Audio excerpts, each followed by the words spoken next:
Nüüd on Iisrael just teinud midagi, mida ta on aastakümneid vältinud. See on ametlikult tunnustanud armeenlaste genotsiidi. Süstemaatilist kuni 1,5 miljoni armeenlase tapmist Osmanite impeeriumi poolt, mis algas 1915. aastal. Nüüd, see ajastus langeb kokku ajaga, mil Armeenia püüab normaliseerida suhteid Türgiga ja see on muutnud olukorra tõeliselt keeruliseks. Nii et täna õhtul küsime, kas see oli õige otsus ja kas praegu oli selleks õige hetk? Nüüd liituvad minuga elavat arutelu lubavas saates Meni Korsunski, Iisraeli Armeenia kultuurikeskuse pressiesindaja, Onur Eren, Dragoman Strategies president ja doktor Farid Xavier, rahvusvaheliste suhete analüüsikeskuse esimees. Tere tulemast kõigile, aga enne kui alustame arutelu, vaatame veidi tausta. Arutelu armeenlaste genotsiidi tunnustamise üle on enamat kui lihtsalt ajalugu. Esimese maailmasõja ajal, kui Osmanite impeerium lagunes, tapeti hinnanguliselt 1,5 miljonit armeenlast massiliste küüditamiste, veresaunade ja nälja tõttu. Paljud ajaloolased peavad seda 20. sajandi esimeseks genotsiidiks. Kuid enam kui sajand hiljem on selle tunnustamine endiselt poliitiliselt tundlik teema. Türgi ja Aserbaidžaan on juba ammu keeldunud kasutamast mõistet genotsiid, väites, et surmad toimusid sõjaaegsete rahutuste ja sisekonflikti käigus. Armeenia ja paljud teised ütlevad, et eitamine ainult süvendab ajaloolist haava. Nüüd on Iisrael astunud sammu ametliku tunnustamise suunas. Valitsus kiitis selle sammu heaks ja saatis selle Knessetile. See tähistab suurt muutust riigi jaoks, mis on seda teemat kaua vältinud, osaliselt tänu oma tihedatele sidemetele Aserbaidžaaniga. Nüüd, pärast Iisraeli tunnustamist, peavad 33 riiki Osmanite impeeriumi tegusid genotsiidiks. Kuid küsimus jääb, kas tunnustamine puudutab õiglust mineviku suhtes või tänapäeva poliitikat? Ja nüüd alustame oma arutelu. Esimene küsimus on, kas Armeenia genotsiidi tunnustamisest on saanud poliitiline tööriist või on edasine tunnustamine vajalik ja siiras? Iga meie paneeli liige saab nüüd esimeses kiirvoorus vastamiseks 30 sekundit. See tähendab ainult 30 sekundit. Pärast seda avame pikema arutelu. Alustame siis meie esimese külalisega, Meni Korsunski. Selgita lühidalt. Sul on vastamiseks 30 sekundit. Kas Armeenia genotsiidi tunnustamisest on saanud poliitiline tööriist või on see vajalik ja siiras? Tegelikult on tunnustamine ise vajalik ja siiras kui ajalooline moraalne tegu. Aga kui vaadata Iisraeli tunnustamist praegusel hetkel, siis see on puhtalt poliitiline tegu, vabandust väljenduse eest, et Erdoganit provotseerida. Kui Iisrael oleks kaalunud muid küsimusi tunnustamise osas, oleks ta pidanud selle tunnustama juba 38. aastal, mitte praegu. Hästi. Onur Eren, mis on teie arvamus selle küsimuse kohta? Teil on 30 sekundit. Kogu see ettepanek, niinimetatud genotsiidi tunnustamine, ei ole muutunud ühegi riigi jaoks maailmas poliitiliseks tööriistaks. Sellised alusetud süüdistused on algusest peale olnud poliitiliseks tööriistaks ja see on jätkunud siiani. See on väga lihtne tööriist, kui soovite rünnata Türgit või selle presidenti. Punkt. Okay. Doktor Farid Xavier, ma tahaksin kuulda teie arvamust. Teil on sellele küsimusele vastamiseks 30 sekundit. Ma olen nõus, et see on poliitiline tööriist. Seda kasutatakse relvana. Ja ma tahaksin meenutada, et Euroopa Inimõiguste Kohus ütles oma 2015 aasta otsuses Berintseki ja Šveitsi valitsuse kohtuasjas, et see küsimus on vaiendav. See on ajaloolaste otsustada, kas see juhtus või mitte. Kindlasti ei ole ühegi riigi valitsuse otsustada. See on ajaloolaste ülesanne neid küsimusi uurida. Okay. Hästi, nii et saime iga külalise käest 30-sekundilise vastuse. Nüüd avame selle arutelu pikemateks vastusteks, kuid palun pidage meeles, et proovige vastused hoida lühikesed, et kõik saaksid sõna.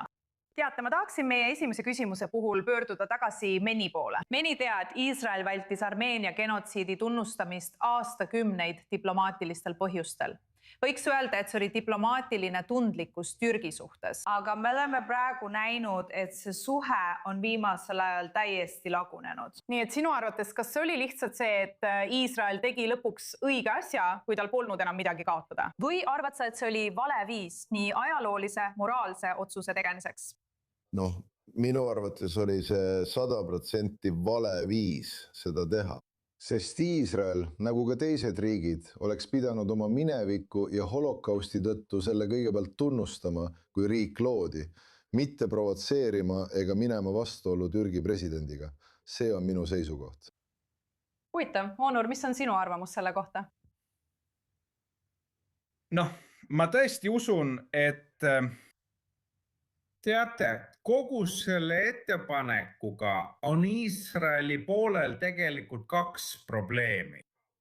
Esiteks, nii palju kui mina tean ja olen aru saanud, sooviks enamik iisraellasi ja ilmselt ka enamik juute üle maailma jätta termini mõiste genotsiid. Neile Euroopa juudi elanikkonna seast, kes kaotasid elu 20. sajandi esimesel veerandil. Nii et see on minu arvates esimene probleem üldiselt. Ja teiseks, ma tõesti usun selle põhjal, mida ma jälgida sain, et see peaks tegelikult olema üks kõige vähem poliitilisi mured selle pärast, mis toimub praegu Iisraelis ja kogu maailmas seoses Iisraeliga. Et avada veel üks, ütleme nii-öelda uus rinne Iisraeli jaoks kogu maailmas, millega tuleb võidelda. Nii et ma arvan, et see on lihtsalt väga halb otsus Biibi poolt praegu sellesse sekkuda. Ma usun taas, et kogu see olukord on lihtsalt alusetu. Kuid praegu seda teha on minu arvates lihtsalt Biibi meeleheitlik samm, kui aus olla.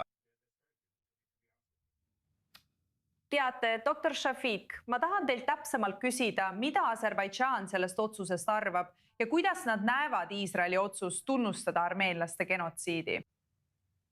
Jah, kindlasti. Nagu ma ütlesin, kõigepealt ajaloolisest vaatenurgast me ei usu, et see juhtus. Ja see on vähemalt vaieldav küsimus. Teiseks, arvestades seda, et kõigepealt Aserbaidžaani ja Iisraeli suhted, siis see otsus ei ole Aserbaidžaani avalikkuse seas eriti hästi vastu võetud. Ja Aserbaidžaan on varem püüdnud ennetada pingete tekkimist Iisraeli ja Türgi vahel. Ja teises plaanis on see suhe Iisraeli ja Türgi vahel. Jah, me võime öelda, et praegu on tegemist kriisiga, kuid kas Iisraeli valitsus peaks seda kriisi süvendama? Ja kui vaadata Iisraeli ja Türgi suhete ajaloolist tausta, siis ajalooliselt juutide kooselu Osmanite impeeriumis, kui 15. sajandil toimus Hispaanias tagakiusamine ja siis, kui selle ajal, hiljuti holokausti ajal, võttis Türgi samuti vastu palju juute. Nii et seal on ajalooline kooselu ja koos eksisteerimine. Ma arvan, et seda tuleks samuti arvesse võtta. Nii et meil on need 3 osapoolt. Iisrael, Aserbaidžaan, Israel, Türgi ja muidugi see, mis juhtus ajaloolisest vaatenurgast. Aserbaidžaan lihtsalt viimane märkus kannatas samuti üsna hiljuti massimõrvade ja genotsiidi all. 90-ndatel hävitati kogu territoorium Armeenia okupatsiooni ajal. Nii et see ei mõju Aserbaidžaanis hästi. Männi, mis on sinu reaktsioon kõigele sellele, mis just öeldi? Mul on palju öelda. Esiteks, kui sa räägid ajaloost, siis ma tahan meelde tuletada oma seisukohta, et tegelikult oli Türgi Natsi-Saksamaa liitlane. See kinnitati mitte ametlikult, aga siiski. Ja teiseks, ma ei saa aru, miks Aserbaidžaan reageeris nii, nagu tema reageeris, sest Aserbaidžaan ei olnud riik, kui armeenlaste genotsiid toimus. Ja seega ma arvan, et see on puhtalt Aserbaidžaani agenda, nagu alati.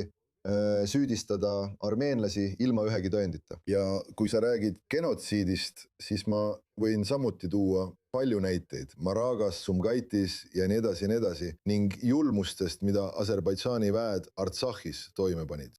Aga see ei ole praegu teema, nii et ma ei taha sellest rääkida, aga mis puudutab genotsiidi niinimetatud tunnustamist Iisraeli poolt. Farid, ma näen, et sa tahtsid vastata. Noh, nagu ma ütlesin, meil on üsna hiljutised genotsiidijuhtumid Aserbaidžaani territooriumil. Me ei saa seda tüüpi vaidlust uuesti jätkata. Igal poolel on oma versioon ajaloost. Aga kui arvestada Euroopa Kohtu otsust, kui ütlete, et seda tunnustab 32 või 33 riiki, siis ülejäänud rahvusvaheline kogukond, see on 190 riiki, ei tunnusta. Nii et see on üsna vaieldav küsimus. Ja kas Iisrael peaks praegu Türgiga vastasseisu minema, on samuti suur küsimus. Õige.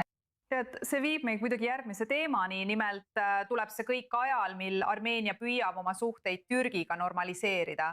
Ja muidugi nüüd kuuleme neid kommentaare Armeenia peaministrilt. Ta keeldus tervitamast Iisraeli tunnustust. Ta ütles põhimõtteliselt, et ta ei taha, et genotsiidi kasutatakse relvana.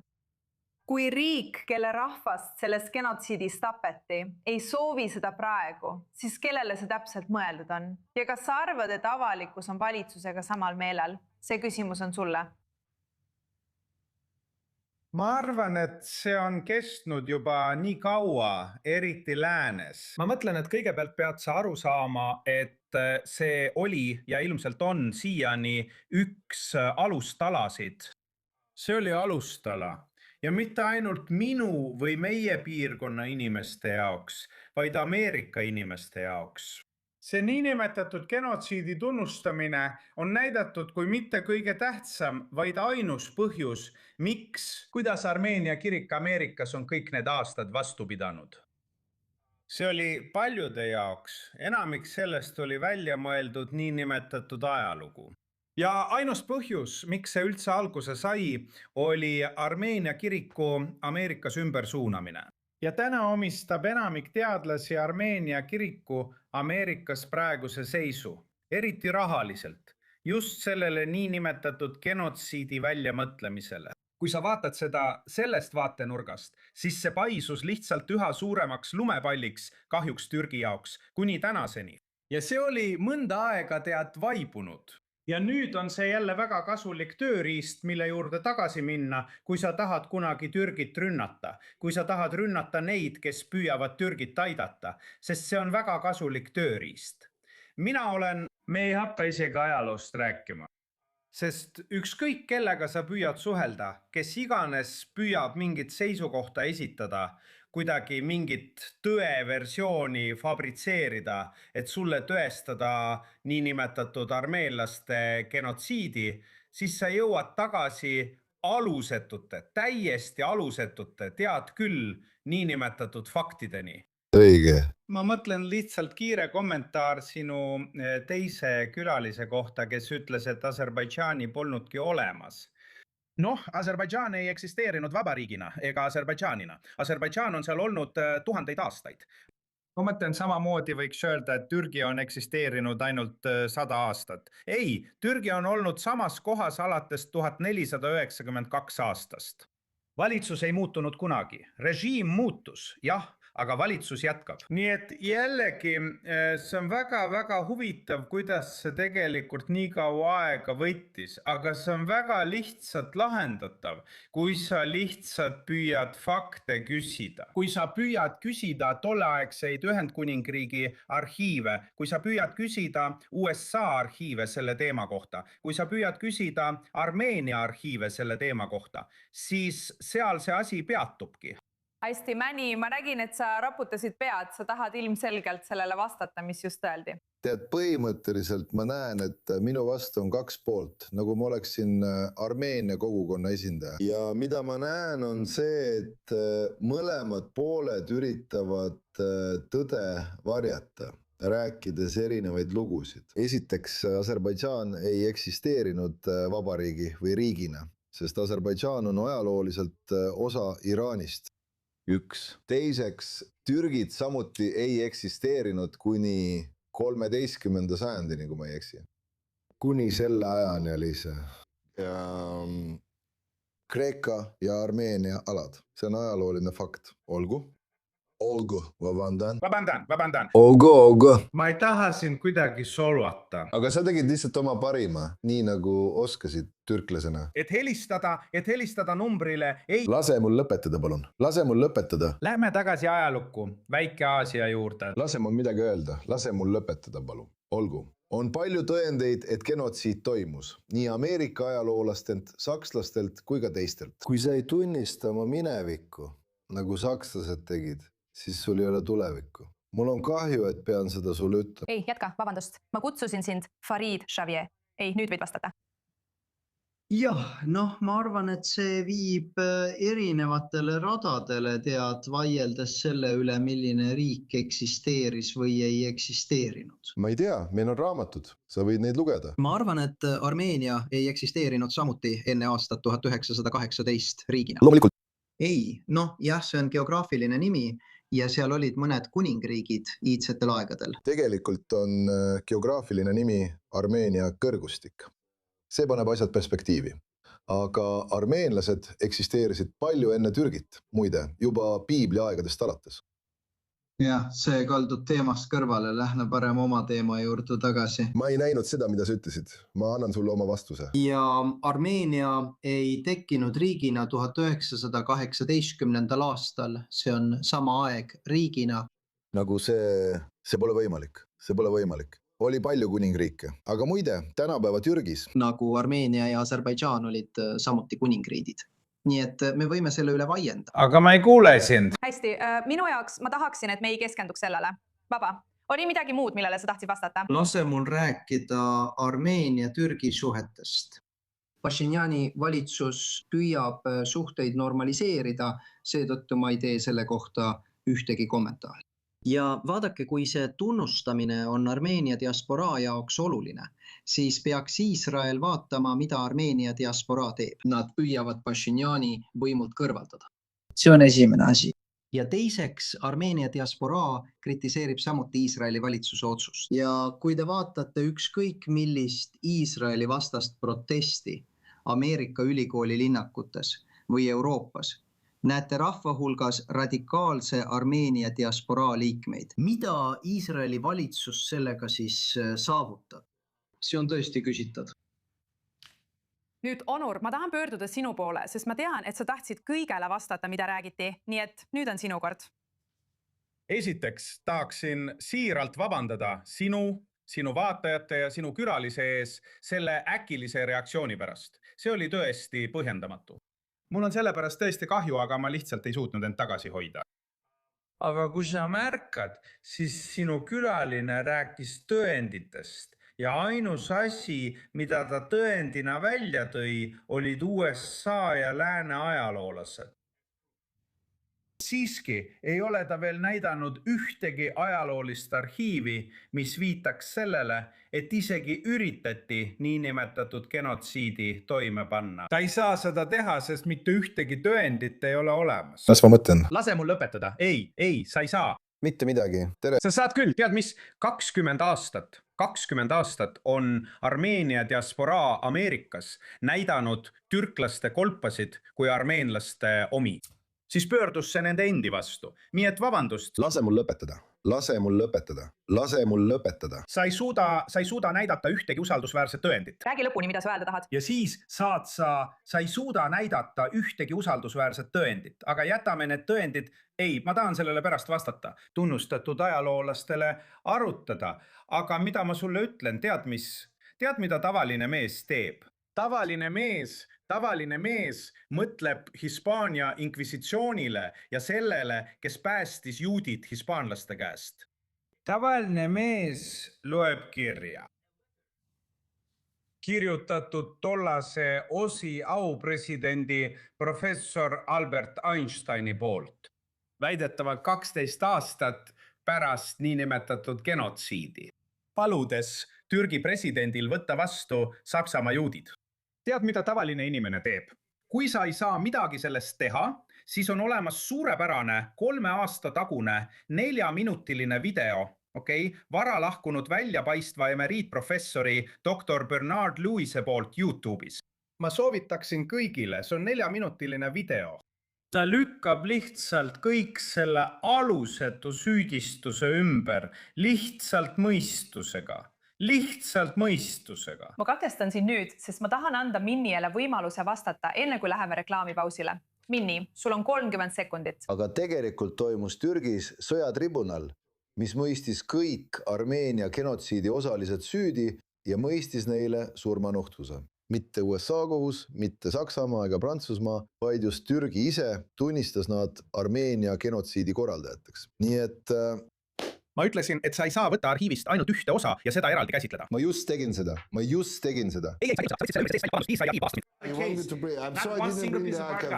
Hästi, kahjuks peame meie vestluse praegu lõpetama. Soovin tänada kõiki meie paneeli liikmeid, et nad ühinesid meiega sellel arutelul.